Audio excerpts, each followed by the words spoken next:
आइए एक चार्ट के माध्यम से भौगोलिक चिंतन या जियोग्राफिकल थॉट या पैराडाइम्स इन जियोग्राफी को समझते हैं।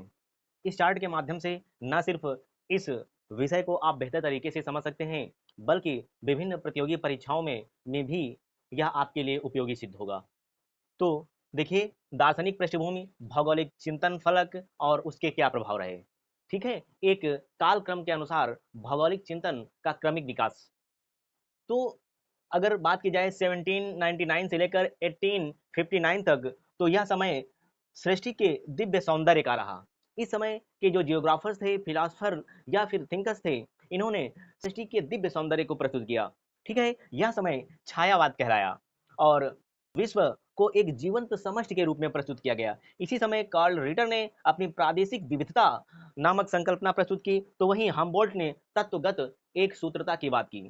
ठीक है, इसका प्रभाव क्या रहा? इस जो पैराडाइम्स का प्रभाव रहा कि भूतल के ज्ञात अज्ञात क्षेत्रों की जानकारी एवं विविधता में एकता का उद्घाटन हुआ। ओके, क्रमिक विकास में आगे बढ़ते हैं और 1859 से लेकर 1925 तक की बात की जाए, तो यह प्रकृतिवाद या फिर डार्विनवाद का समय रहा। इस समय जो नेचरिस्ट थे, डार्विन या फिर अर्नेस्ट हैकेल, इनकी विचारधारा का प्रभाव व्यापक रूप से देखा गया और इसीलिए यह काल डार्विनवाद या प्रकृतिवाद के नाम से जाना गया। इस समय सामाजिक डार्विनवाद को प्रस्तुत किया गया, जहां पर फ्रेडरिक रैटजेल, जो एक जर्मन जियोग्राफर, सोशियोलॉजिस्ट और थिंकर थे, इन्होंने मानव भूगोल या एंथ्रोपो जियोग्राफिक नामक रिसर्च पेपर प्रस्तुत किया। साथ ही साथ एक बुक इनकी प्रकाशित हुई, पॉलिटिकल जियोग्राफी, जिसमें इन्होंने जैविक राज्य की संकल्पना प्रस्तुत की और भू आकृति से संबंधित जो विभिन्न विचारधाराएं या संकल्पनाएं निकल करके आई, इनमें जो मुख्य जियोग्राफर्स थे वो डेवी स्पेंक और रिच्टहोफेन। और इसका प्रभाव क्या रहा? औद्योगिक क्रांति के संपोषण हेतु साम्राज्यवाद का प्रसार एवं उसके पक्ष में मध्य अक्षांशीय देशों की श्रेष्ठता का औचित्य दर्शाना। प्रिय अभ्यर्थियों, 1859 से लेकर 1925 तक के कालखंड में ही स्कॉटिश सोशियोलॉजिस्ट पैट्रिक गेडिज और फ्रेंच सोशियोलॉजिस्ट फ्रेडरिक लीपले ने सामाजिक भौगोलिक संरचना का अध्ययन किया और निष्कर्षतः यह बताया कि पारिवारिक जीवन तथा संगठन आजीविका प्राप्ति की पद्धति अर्थात कार्यप्रणाली पर निर्भर है। साथ ही साथ उन्होंने कहा कि यह जो कार्यप्रणाली है, यह वातावरण के स्वरूप अर्थात स्थान पर आश्रित है और इस आधार पर उन्होंने स्थान, कार्य और परिवार का सूत्र दिया।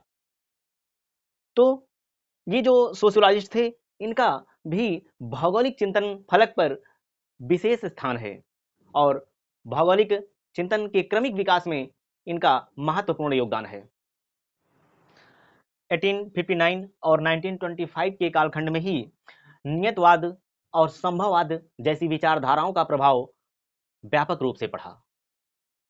यह कालखंड ऐसा था जब डेविस, एलन, चर्चिल सैम्पल और हंटिंगटन जैसे जियोग्राफर्स या थिंकर्स ने जहां प्रकृति को केंद्र में रखकर अपनी विचारधाराएं प्रस्तुत की, तो वहीं वाइडल, डी लाप्लास, ब्रून्स जैसे जियोग्राफर्स ने मानव को केंद्र में रख करके अपनी विचारधाराएं प्रस्तुत की। जो डेविस हैं, सैम्पल हैं, हंटिंगटन हैं, इन्होंने नियतवाद की बात की, तो वहीं जो संभववादी विचारधारा है, इसके जो प्रबल पक्षधर थे, ये वाइडल, डी लाप्लास थे।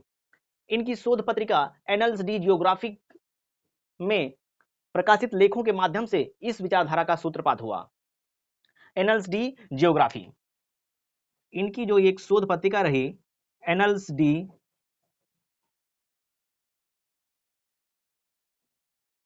जियोग्राफी, और इस शोध पत्रिका में प्रकाशित लेखों के माध्यम से संभववादी विचारधारा का सूत्रपात हुआ।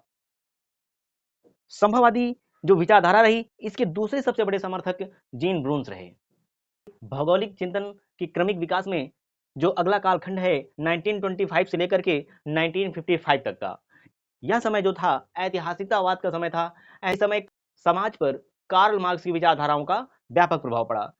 अगर भौगोलिक चिंतन फलक की बात की जाए, तो एरियल डिफरेंशिएशन या प्रादेशिक विभेदीकरण का कॉन्सेप्ट निकल करके आया और प्रादेशिक स्वरूप को जहां हिटलर ने आगे बढ़ाया, तो वहीं भूदृश्य या लैंडस्केप जैसी संकल्पना को हार्टशोर्न और कार्ल सावर ने प्रस्तुत की।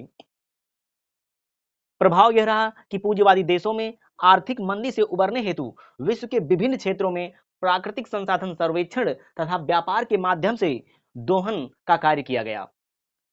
भौगोलिक चिंतन के क्रमिक विकास के अंतर्गत 1955 से लेकर 1970 तक के कालखंड में प्रत्यक्षवाद या पॉजिटिविज्म दर्शन का प्रभाव रहा। इस दर्शन के प्रभाव में गैरिसन, एकरमान, बुंगी, पीटर हैगेट तथा मॉरिल जैसे जियोग्राफर्स ने या भूगोलवेताओं ने भूवैज्ञानिक संगठन पर जोर दिया। परिणाम स्वरूप आर्थिक वृद्धि एवं दक्षतापूर्ण उपयोग हेतु आदर्श भूविन्यास को बल मिला। 1970 के बाद भूगोल में क्रांतिकारी, समाजवादी, मानवतावादी, व्यवहारपरक उपागम चर्चा का विषय रहे। यानी जो क्रांतिकारी यानी रेडिकल सोशलिज्म, ह्यूमनिज्म तथा बिहेवियरल अप्रोचेज के प्रभाव के परिणाम स्वरूप भौतिक जीवन दशाओं में प्रादेशिक विषमता के निवारण पर जोर दिया गया। भौगोलिक चिंतन के फलक में जर्मन, फ्रेंच, ब्रिटिश तथा अमेरिकन भूगोलवेत्ताओं का प्रभाव या इनका योगदान अत्यंत महत्वपूर्ण है। इंपॉर्टेंट जियोग्राफर्स तथा उनसे संबंधित रिसर्च पेपर और बुक्स की चर्चा अगली क्लास में।